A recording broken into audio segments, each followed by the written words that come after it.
I'll explain how Mexico will poison us. It wasn't quite meant the same way immigrants poison today, but not unlike it. We think we're polarized, and we are. Sometimes I think we invented the term. Every time we have a new big word in our political language, it seems new to us. It's not new at all. Polarizing is, of course, an old word. But in one of the greatest books ever written on the 1850s, I have my copy here, which has been falling apart for years, The Impending Crisis by David Potter. His name was up on the screen. David Potter, who taught here at Yale for many, many years, in the 50s into the 60s, and then he left to go west to Stanford. He began writing this book here. It's called The Impending Crisis. It came out in 1976. When I went to grad school about 3 years later, it was our Bible on the 1850s. Among graduate students, it's a monster. I mean, it's huge. This is before word processors, folks. And Potter wrote a 600-page book. Among graduate students where I was in grad school, we always said to each other, you can never assign this book because we're stealing so much from it in our teaching. And it's still true. But just a year or two ago, I was rereading some of Potter. I have underlying on every page of this book that goes back decades. And there in his first chapter, called The Portents of War, is his use of the word polarizing 4 times in 2 pages. He goes into this wonderful, and Potter had this incredible ability at summation, which is sometimes a lost art in historical writing these days. We can get so specific and so fragmented. We can sometimes forget how to make the great generalization. He's trying to analyze what's really dividing Americans back there in the 1830s, 40s, and leading up to the 50s. Well, he says it's economics. Yeah, they got 2 very different economic systems. Yes, it's ideology. They got an ideological problem here between North and South. They got very, very different visions of a proper society, a labor system. Some have a terrible ethical problem over slavery itself. There are moral abolitionists, despite the cynicism we have sometimes about this business, that there is no altruism. That may be true. Ask psychiatrists that. And then he says it was a matter of values, too. Values. And he says there's no one thing that drove the nation increasingly apart, except that slavery was what clustered it all. Clustered all these other problems. If you were frightened about the future in the West for free labor and how your son was ever going to get land, if you had to compete with the slaveholding oligarchy, fine. If you were worried about, if Southern, and you're worried about political parity in the Senate and the Congress and how the South minority status could ever be managed by the genius of John C. Calhoun to sustain their system, or you were worried about America's reputation over slavery, or whatever it was, it came back to this question of slavery. But never as a single thing. This is one of the problems about history too, isn't it? Totally single explanations don't ever fully work, except sometimes there are really big single issues. Think how often in our politics you hear about single-issue voters. Are you a single-issue voter? Is it abortion? You don't have to answer out loud now. Is it the economy, stupid? Is it the Palestinian question? Is it Ukraine? Anybody remember the war in Ukraine? What is it? There's never been a single issue quite like slavery. It is the only time in our history. This is the point, if you like, of the next few weeks. a couple of weeks. There's never been a time in our history when an issue tore apart the American political party structure, political system, so quickly, led to a transformation, a remaking of that political party system.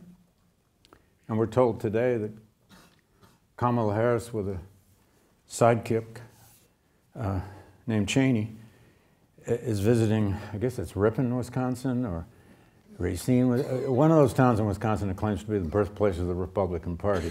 The good folks of Jackson, Michigan that would have a word with them, and so would about 6 other places in the Midwest who all claim to be the birthplace of the Republican Party in the spring and summer of 1854. Some have bigger signs than others. Even Hillsdale, Michigan likes to claim that now. But here was Potter trying to capture in a summary. He said, quote, the importance of slavery in all 3 of these aspects, meaning economy, ideology, expansion, is evident, he said, further in its polarizing effect upon the sections. No other sectional factor could have brought about this effect the same way. He goes on, but slavery really had a, quote, polarizing effect. For the North had no slaveholders, at least not of resident slaves, and the South had virtually no abolitionists. The next page, he keeps going. He talks about the distorted mental image the 2 sections began to develop of one another. I've already suggested this, slave power conspiracy, the conspiracy of the black Republicans. More on that in a day or 2.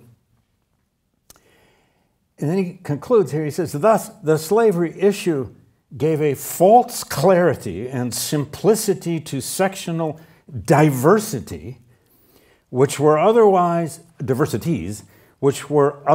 qualified and diffuse. Sometimes there are big issues that kind of clarify everything and make you reposition yourself to it, especially in relation to events that force you to have a response. One might say, said Potter, that the issue structured and polarized many random, unoriented points of conflict on which sectional interest diverged. It transformed political action from a process of accommodation to a mode of combat. Think back to just 2 days ago, I was trying to make a point via our political scientist, you know, that there are laws, there's the Constitution, and there are norms. But what begins to break those down forces them into collapse. Here at Yale, if you've read the antebellum chapters, and of course you have, carefully, you know that the student body of Yale was between 10 and 15%. Actually, the high water mark was 1850, the year of this great crisis and compromise, as we'll see. There were 70-some students at Yale who were planters' sons, who were the sons of slaveholders, themselves were slaveholders by 1850. And this place is going to get polarized. They try hard not to. All that moderation of Yale is going to not hold up very well by the 1850s, not going to hold up terribly well at all. Yale will inaugurate a new president after, God, what was it, 30 years of Jeremiah Day. I haven't talked about him, but that's okay. But they're going to inaugurate in October 1846 Theodore Dwight Woolsey. I've discussed him briefly before. Woolsey gets inaugurated as the new president. He was a valedictorian from class of 1820, brilliant guy. He'd been trained in German universities. He was professor of Greek. Think of his first name and his middle name. I mean, what a pedigree to become president of Yale. You're named for Theodore Dwight, for God's sake. He helped create, even before he was president, the African Improvement Society of New Haven, which was a kind of a joint effort between some white New Haven-based abolitionists and the black community. He had anti-slavery leanings, moderately anti-slavery leanings, or he'd have never been appointed president. The U.S. annexes Texas in 1845, just before Woolsey becomes president. We'll come back to that election of James K. Polk in just a minute. The Mexican War breaks out just before Woolsey is inaugurated president. And in his early years as president and into the early 1850s, he's going to slowly but surely try to, as others at Yale did, they're going to try to sequester this issue, control it, contain it. Back to the old Silliman quote, learn about it, but say nothing. This is the largest college, largest university in the United States. What happens here matters. And they're trying to keep what's happening in the world and the nation outside those gates. But they can't really do it anymore. Not after the House of Representatives voted 174 to 14 and the U.S. Senate voted 40 to 2 to declare war on Mexico in 1846. And that Senate vote of 40 to 42 was with a large number of northern abstentions. The nation and the world soon interrupted this little enclave, big time. There was a student, former Yale student, his name was Julian Sturtevant, 1826 graduate, later wrote a memoir remembering this period. There are a lot of these. And he said, quote, "From the days of John C. Calhoun almost to the War of the Rebellion, the number of Southern students was large." And then he goes on to say, but they started leaving in the 1850s. And now by 1860, 61, there will be almost zero. All right. So what about this Mexican War? This map simply shows a sense of the westward expansion of the United States. You probably can't see all the print on the left side, but obviously the green is the U.S. territory at the end of the American Revolution. The Treaty of Paris had ended the Revolution. Louisiana Purchase is obviously this, whatever that is, beige, 1803, vast expansion of America in ways most Americans didn't fully understand yet. How big is that Louisiana Purchase?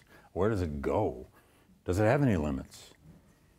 And then you get Texas annexed in 1845. That's another story, you know, Battle of Alamo and all of that. I'm not going to back up to that just yet, although that already, the vote on the annexation of Texas was already a very sectionalized vote. Just look at the size of Texas, or however you imagine the size of Texas. The way Americans, Anglos, imagined the size of Texas was never the same as the way the Mexicans did, rest assured. That's why they had a war. The orange part is known as the Mexican Cession. That is the land gained, taken through the Mexican War, or the war with Mexico in 46 to 48. And I'll explain in a few minutes. Whoops, what did I do? Oh, did I do something wrong there? Oh, well, anyway.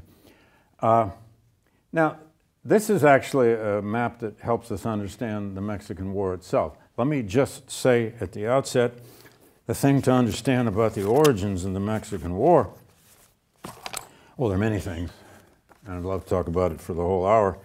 Can't. It's rooted first in that election of 1844, a very pivotal American election.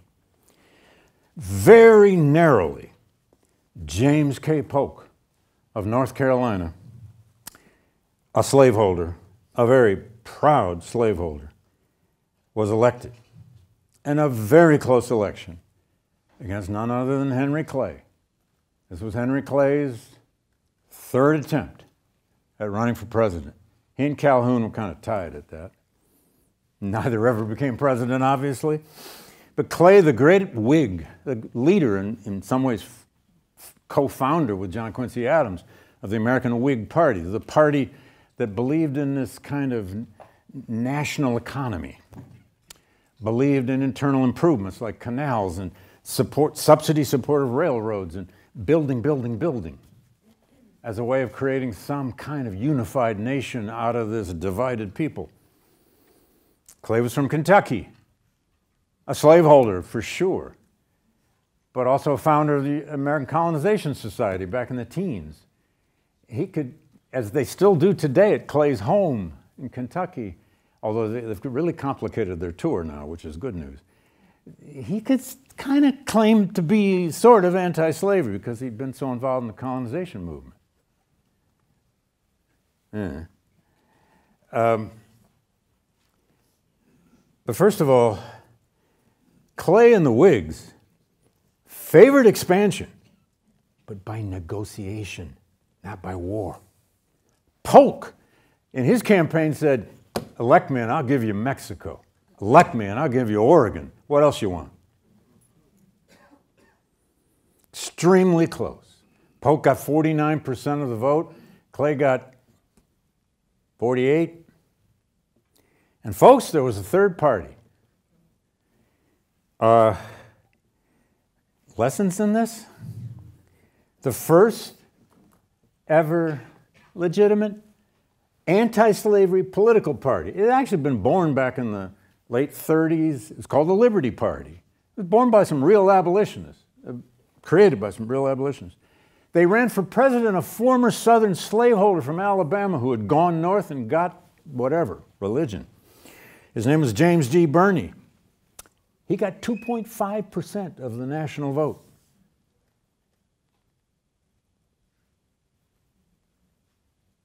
What's that remind you of?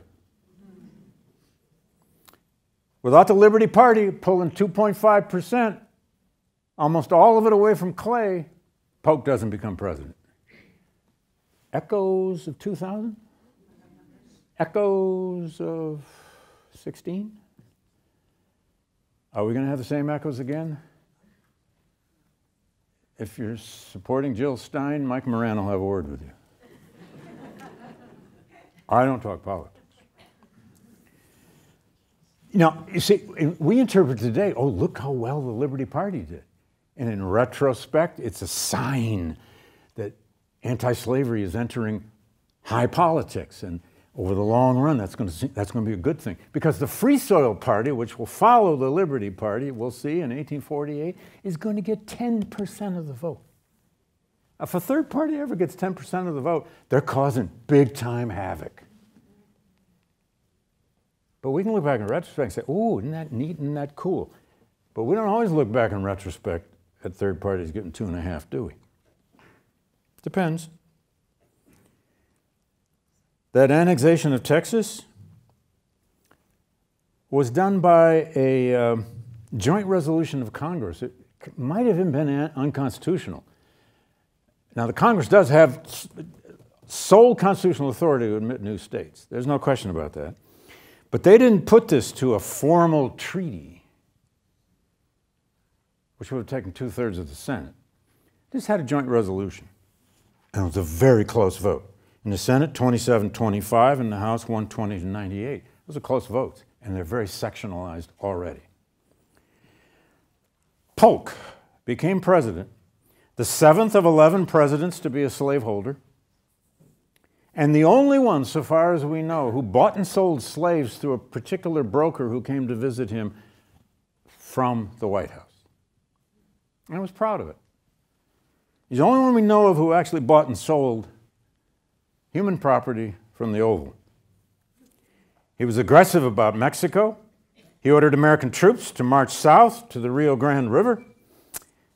He put Zachary Taylor near Matamoros, Mexican soil, and they started a negotiation for a while, and the commanders couldn't speak, the American commanders didn't speak Spanish, the Mexican commanders didn't speak English, so they tried French. And you know, French in the 19th century was considered to be the diplomatic language anyway. It was just enough French on both sides that they could basically communicate. Mexico had never acknowledged the Rio Grande as their border. They claimed the Nueces River. Look on the map. Can you see the Nueces is this border you see. And by the way back in my videotaped lectures for this Civil War class, I mispronounced Nueces. And I must have had 30 emails from Texans. Dude, it ain't called Nueces. And they're right. Nueces. Now, what happened simply is there was this big standoff for about 3 weeks, and on the 24th of April, 1846, Mexican cavalry ambushed American troops on the north side of the Rio Grande. 11 Americans were killed, 63 were captured, and Zachary Taylor sent this message, a dispatch. Took 2 weeks to reach Washington. How about that for speed? It simply said, hostilities had commenced, quote, American troops had been killed on American soil. Well, the Mexicans said, no. That ain't American soil. Polk went directly to Congress. He asked for a resolution of war. This is when the United States still declared war. How many other times have we done it? World War I and World War II. That's it. That's in the Constitution. Talk about norms or law. We have a whole new norm about, we haven't declared a war in 3 generations. 4? My parents used to talk about the declaration of war when Roosevelt went to Congress. Yeah? God, what century was that in? There was great war fever. Americans had never had a foreign war. They hadn't. Not like this. American consumerism and advertising got into the game. Maybe I have. Now I want to come back to. Yeah, I mean this famous lithograph drawing. Mexican News, 1840s. 2 guys reading the paper about the war. We've all lived through, well, some of us have lived through enough wars now to know that they have a way of totally grabbing our attention, dominating our emotion.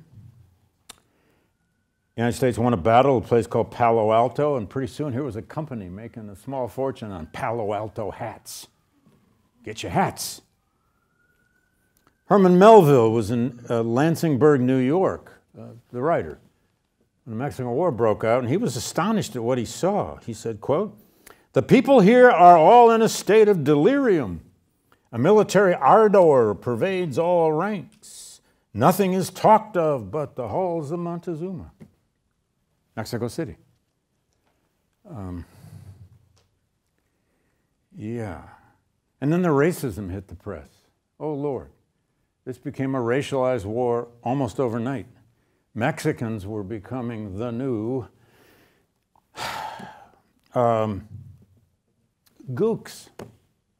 That's from Vietnam, sorry, Vietnam era. They were the new racialized enemy who needed to be eliminated and destroyed. 1,000 examples of this, but one Illinois newspaper justified the war on the basis that Mexicans were, quote, reptiles in the path of progressive democracy. That's classic, that's actually the deep kind of classic core of Manifest Destiny mentality, Manifest Destiny language. Providential war. Mexicans are in the way. All sorts of stuff came up. Poetry, songs, dramas, plays overnight, travel literature. People started writing travel literature. As soon as we win the Mexican War, here's how you travel to Mexico. They even rewrote Yankee Doodle. You know, You take Yankee Doodle from the Revolution, you got a new war, you got to fit Yankee Doodle into the new war, and it went like this. They attacked our men upon our land and crossed our river too, sir. Now show them all with sword in hand what Yankee boys can do, sir. No. And they're supposed to do that with an Irish brogue, but that's shit. Abolitionists right away, and there are a lot of them, worried like hell over this. They see this as an expansionist war for the cause of slavery, and they weren't wrong. James Russell Lowell, a poet, becoming an famous anti-slavery poet, called the outbreak of the Mexican War, quote, a national crime committed in behoof of slavery, our common sin. And then Emerson, hence the title of the lecture, he did this in his private journals, kind of typical of Emerson. Emerson's genius is everywhere in his public essays, but it's really in his journals, where he didn't have to answer for it. But this is what Emerson wrote into his journal in early 1847, quote, the United States will conquer Mexico, but it will be as a man swallows arsenic, which brings him down in turn. Mexico will poison us. And during the Mexican War, in his one term in Congress, there was a still pretty youthful congressman from Illinois named Abraham Lincoln, who stayed in a boarding house just a couple blocks up behind the Capitol with a whole bunch of other congressmen, including Alexander H. Stevens of Georgia, whom he became good friends with for a while.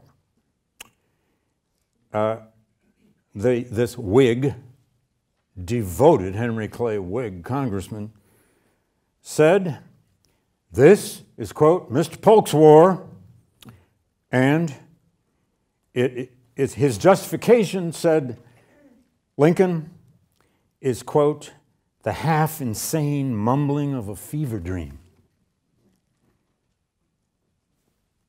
These guys had a way with language. Now, the United States conquered Mexico.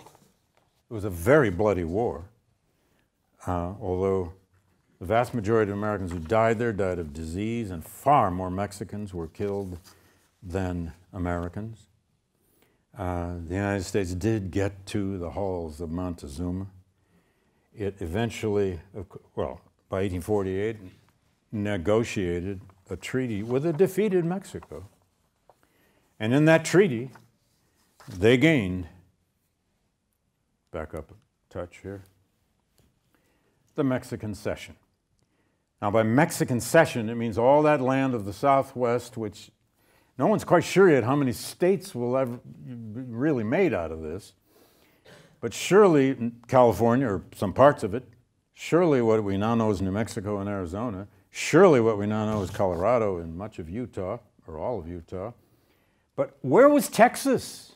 Where was its border? That'll be determined in the Compromise of 1850. And what determined what came next are two things. Well, many things, but especially two things. There's a very vigorous anti-slavery movement boiling in the North. It was at its peak, probably, in terms of membership. Members of anti-slavery societies in the late 30s, early 40s, even into the mid-40s. For a while, the Mexican War stimulated abolitionists in some northern communities, although the Mexican War also caused a lot of Northerners to now fear abolitionists more than they had before. They'd always feared abolitionists. Abolitionists were fearful people. They caused disorder. They threatened your principles in some cases. They might bring black people into your city and your town and in your schools. They were dangerous. We know from serious study that northern citizens, the free state citizens, even with all this immigration happening by the late 1840s, Never was there more than 10 to 15% of Northerners who ever belonged to or participated in an anti-slavery society. But abolitionism, like so many other movements in our history, and it is the prototype of so many other movements, from women's rights to gay rights to name your rights movement, labor rights. Often, a social movement, if it's organized enough, it has some clout and some resources, and newspapers can have much greater influence than its numbers. You know this if you've ever tried to start an organization on campus. You can make a lot of noise with 10 people, 20, 50, hell, 100 out on the quad. You get on television for nights. 90% of everybody else may just be avoiding you or bored or hate you, but you got the attention. And they became geniuses at using newspapers, not least of which was William Lloyd Garrison, who created the Liberator in 1831. He will edit that newspaper till 1865. He never missed an edition. I could say much, much more about Garrison. He was not the only kind of abolitionist. He was, in some ways, the most important over time, partly because of what he led and of his deep moral devotion, but also because of the hostility he stimulated. In fact, one of Garrison's principal aims in anti-slavery activity was to anger his audiences, to force reactions. If they got rotten tomatoes thrown at him, that was a good day. Stones thrown at you was sort of a good day, depends on whether they hit you. Frederick Douglass once had a live pig thrown at him on an altar in a church. He took great pride in that. The day I had a pig thrown at me, man. How many of you had a pig thrown at you? And some farmer just brought in this little squealing tiny pig and just heaved it up at him. Thank you, sir. At least you're listening. Or if you're not listening, I got your attention. Garrison used to run abolition meetings sometimes by going up to the first people people in the first row, and he'd grab one by the wrist. He'd say, I own you in your mother's womb. I own you when you're born screaming. I own you when you're a child. I own your imagination. I own your life. And I own you when you go to the grave. Now, what do you think of that? If you're that person in the front row, you're probably, God, get my hand away from that man. Garrison was a moral suasionist, meaning he did not believe in entering politics. Politics was dirty, political parties in particular. He advocated not voting to try to sort of ruin the American political structure from within. He even had a slogan he put on the top of his masthead, no union with the slaveholders. Pull out from any complicity with slavery. A whole lot of other abolitionists saw that ideology and said, now wait a minute, William. If we don't find some way to start affecting real power, what are we doing? We can scream and holler the rest of our days. We can keep trying to change the human heart. And yeah, you're pretty good at it. But we got to change more than the human heart. We got to change some laws. We got to change the future of the West. We got to enter politics, dude. And a lot of those were black abolitionists. It's one of the reasons Frederick Douglass had such a breakup with Mr. Garrison. Now, the reason there was a crisis in 1850, so suddenly and quickly, after yet another major presidential election, Polk didn't run again, 48. But Zachary Taylor did, the military hero of the Mexican War.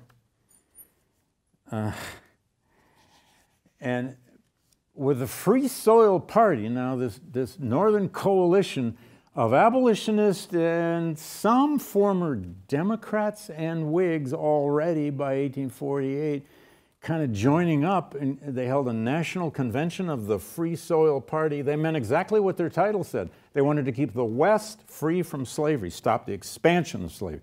The way to deal with slavery in America was to stop it from spreading. Find a way to cordon it off.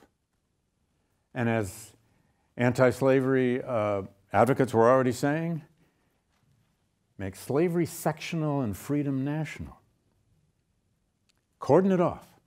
Yes, by property rights. There's nothing you can do about slavery in the South. That sometimes was called the federal consensus, but don't make it too complicated. All it meant is that under law, slaves were property. You could not force a southern state to end slavery within its own boundaries. But Congress has control of the Western territories, so the game is different. But what happened? Somebody found gold in California in 1849. You ever wonder why the 49ers are called the 49ers? Bastards beat my Lions last year in the NFC Championship. But now, the American dream wasn't just free soil, it wasn't just cordon off a piece of land, it wasn't McCormick's Reaper, it was a lot of things. But it was now, go west, man, get some gold. Get there, get there, get there, get there. Yeah. So it becomes evident quickly that California is going to become a state. Somehow. Is that gigantic California going to be a free state? Or a... And by the way, this is what the U.S. Capitol looked like in 1847. An emerging United States. It's not finished yet. Look at it, look at it. Oh, they hadn't done the dome yet. The dome won't get finished until the Civil War. Just in time to wonder whether it would ever survive. Sometimes we have a new way of looking at that Capitol, don't we? By the way, I've always loved this photo. It's an incredible photo of James K. Polk, right there in the middle, and his family. I think it's the first presidential family photo. Done in 45 or 40, is there a date up there? 46, maybe? Well, anyway, amazing photo. Mr. Polk's War. All right. Now,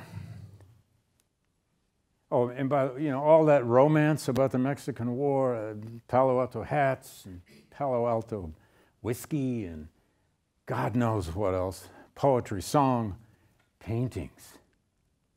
I mean, look at this dashing American officer about to light a cannon in the face of a Mexican on a horseback about to blow his brains out. And Americans with their flag. I mean, even that horse is, I don't know, romance. Oh, sorry, that's my ending. Forgive me. Hate that painting. I don't like that. Anyway, let's go back to these guys. Or better yet, let's go to them. And the great triumvirate of Henry Clay, Daniel Webster, and the old John C. Calhoun, who's the really scary one. There are younger photos of Calhoun. He looks really quite dapper, but you want to tangle with this dude? Why all the fuss about this business of slavery in the Western territories? People with some logic have over all the years have asked, hey, come on. Is slavery going to exist in Arizona? Slavery going to exist in New Mexico? Utah? Are you kidding me? The Rocky Mountains and all that, California? Yeah. How about silver mining? How about gold mining? Some plantation agriculture can really be done in New Mexico, folks. Certainly in Colorado, if they'd ever got it started. Let me take you through a few. It's on it's on the earlier outline, and I should probably just show that. Yeah. These 4 levels, so-called Wilmot Proviso. The state sovereignty, popular sovereignty, and then this lame-brained effort to maybe extend the Missouri Compromise line. And then we'll end on the beginnings, at least, of this compromise of 1850. Why all the fuss about slavery in the West? Somebody once said, in fact, it was Stephen Douglas who said, this is a false debate. It's about, some lizards out in a desert. No. For the North, why the fuss? Well, they had the belief that slavery could indeed take root in the Southwest and lots of the West. It could become the labor system. It could degrade, therefore, free labor. It could make land hard to get, if not impossible. It could be used in mining, and so on. They also believed in non-extensionism or free soilism, keep the West free from slavery, on constitutional grounds. Those who, and by the way, free soil is a very old idea. It goes back to the Somerset case in England in the 1760s. It's the idea that if human property, judged that way, if enslaved people get to free soil and live there, they should be free. They should be free under the laws of that free soil. Those who would not attack slavery in the North, and this is most people, where it already existed on some moral grounds, could say, no, we have to stop its expansion because our future depends on it. My future depends on it. Never underestimate self-interest.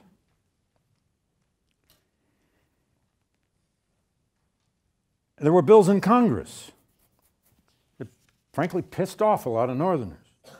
Bills to create new states or territories and then states out of Utah and New Mexico. And immediately after the Mexican War, they were to be brought into the Union as slave states. And Northerners said, whoa, wait a minute, man. How many slave states are there going to be now? Southern states going to have 2, 3, 4 more slave states than there are free states? States. Americans are obsessed with their states. This began to cause a certain anti-Southernism among a lot of Northerners, like, hey, what are they up to? Can't trust them. That's slave power. And then there was this idea of free labor. Do not underestimate this. This is where the real roots of the Republican Party, the original Republican Party, lay. It lay in this idea of free labor ideology, or republicanism, if you like. It was, first of all, the defense of representative government. Individuals ought to be represented, they're saying. They still believe that means white individuals. It was a defense of individual liberty. It was the fear of concentrated power. If you let power into the hands of an oligarchy like slaveholders, no one else is ever going to have any power. We know something about oligarchies today. Just saying. There was the deep-seated belief, and this goes back to the age of the Revolution, in conspiracies of concentrated power against individual liberty. If you allow power to concentrate, watch out. And it also became, free labor ideology became a kind of a fanfare of the common man, the little man, the everybody, every man. Abraham Lincoln was actually very adept at talking to that, about that, because that's who he was. And he wasn't alone. There's also a strain of racism in free labor ideology. For many, not all, it meant keep the West free for free white labor.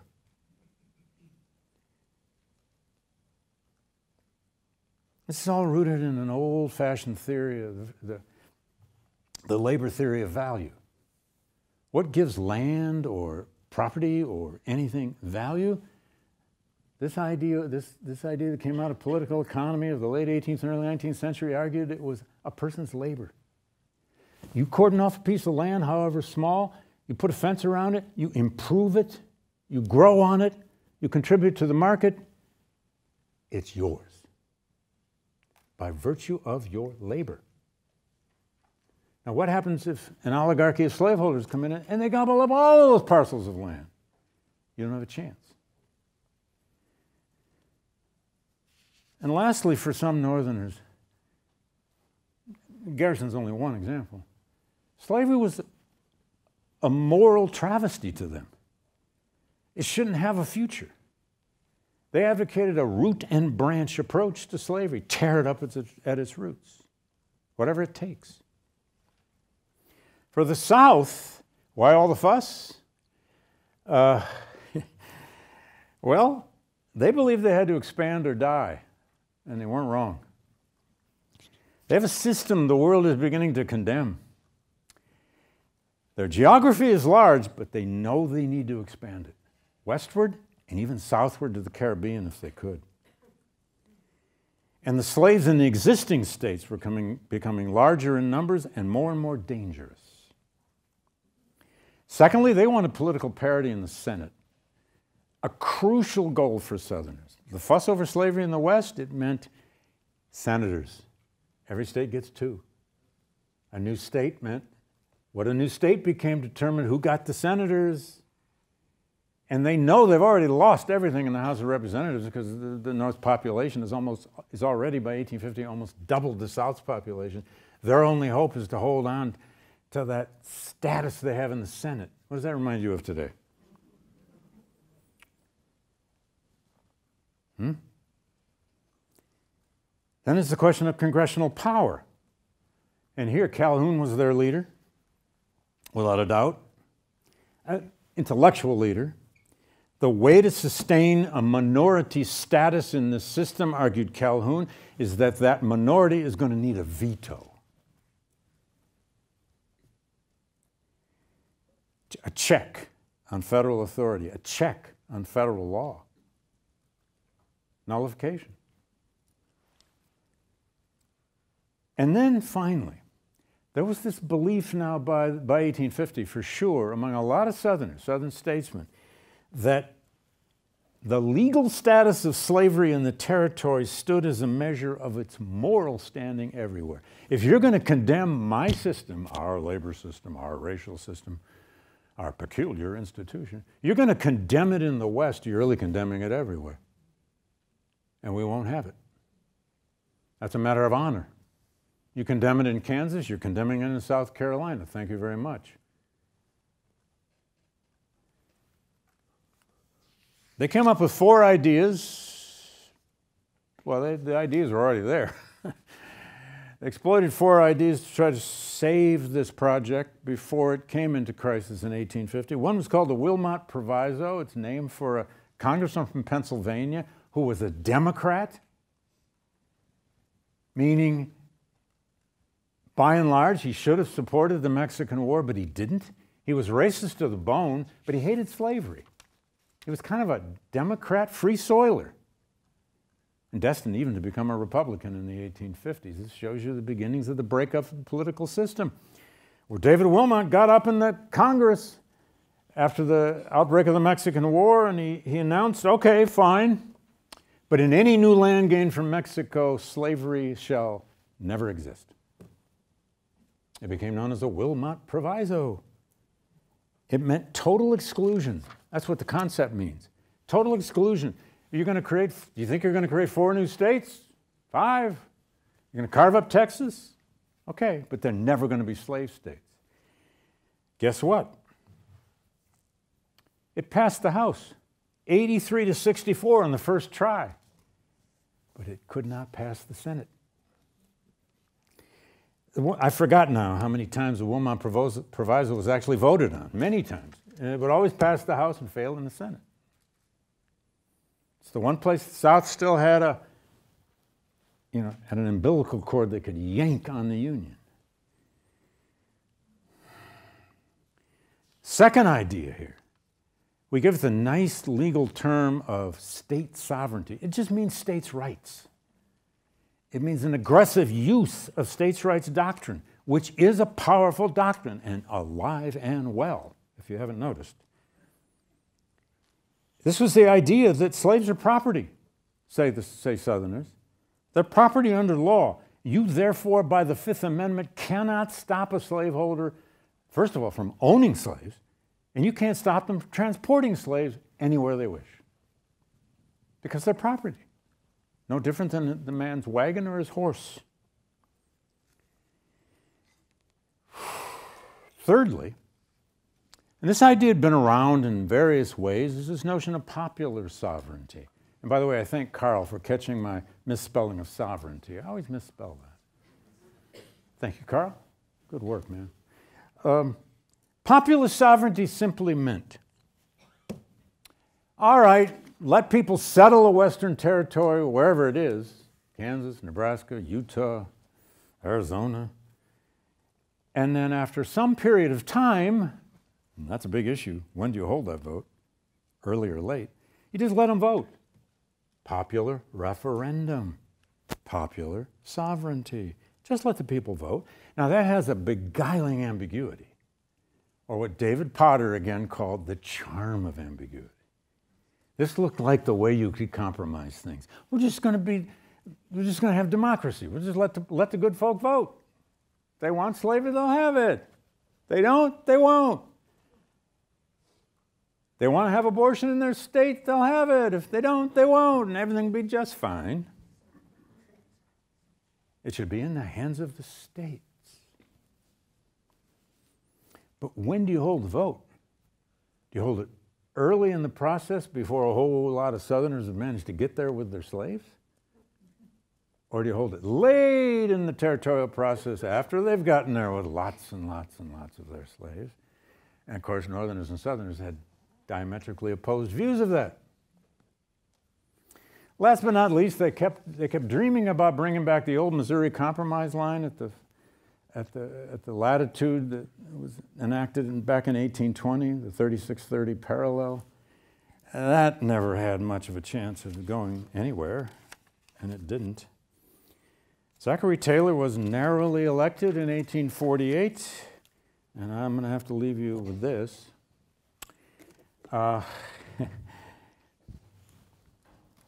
Here we go. Yeah, let's get these three dudes back up here. Douglas will come back next Tuesday, I promise. By the winter of 1850, there was a crisis. California's already got enough population to become a state. Is it going to become two states? Southern part slave, northern part free? Maybe, no, who knows? Will Southerners ever accept California as a free state? As big as it is? As the potential of growth? Already people understood that place is going to grow into something big. They didn't know it would become the, what, fourth or fifth largest economy in the world. But, and then there was this problem of fugitive slaves. People like Frederick Douglass running away and a whole lot of others. The fugitive slave issue had really, and it had landed on the floor of Congress. It is being debated before Congress, Senate and House, what to do about all these fugitive slaves escaping into northern soil. They need a new law. They need to refurbish the original fugitive slave clause in the Constitution. Southerners are demanding. Government's got to do something. And then there's that boundary of Texas. Do you remember back to the map, the boundary of Texas? Where was the western boundary of Texas? It had never been determined. What are you going to do with that? You're going to make a whole bunch of new land, potential more slave states? And then there's the slave trade itself in the district, and slavery itself in the District of Columbia. The U.S. Capitol had become now a slave trading center. 2 blocks from the U.S. Capitol, right where today, if anyone's taken the train to Washington, you've gone through Union Station.